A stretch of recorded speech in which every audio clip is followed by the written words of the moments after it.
To help his disciple wash away his sins, the old monk sealed his own skill with a piece of paper. On it, he wrote the bold word, "Comb." Then he sat in a small wooden canoe, drifted deep into the river, and stacked firewood at his feet.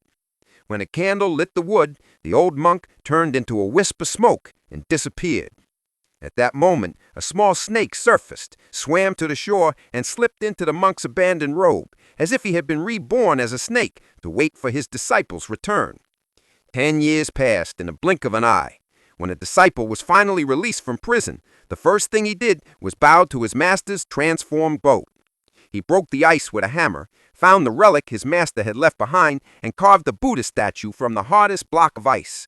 He placed the relic in the statue's brow and set it in a spring, hoping to cleanse himself of his sins.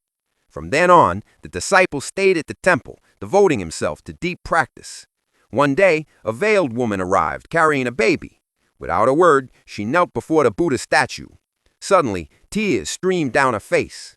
The monk paid little attention and soon fell into a deep sleep. While he slept, the woman quietly placed the child down, planning to slip away. But on her way out, she accidentally fell into an icy pond. When the young monk pulled her from the water, she had already passed away. That pond was where he usually drew water, and now he felt the weight of another sin on his conscience. He took off his robes, tied a heavy stone to his back, and carried the Buddha statue up the mountain, determined to purify himself. At the summit, he placed the statue facing the valley and sat silently behind it.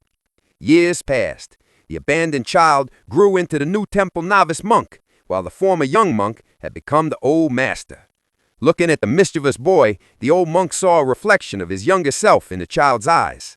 Perhaps this is what Buddhists mean by karma and the cycle of rebirth.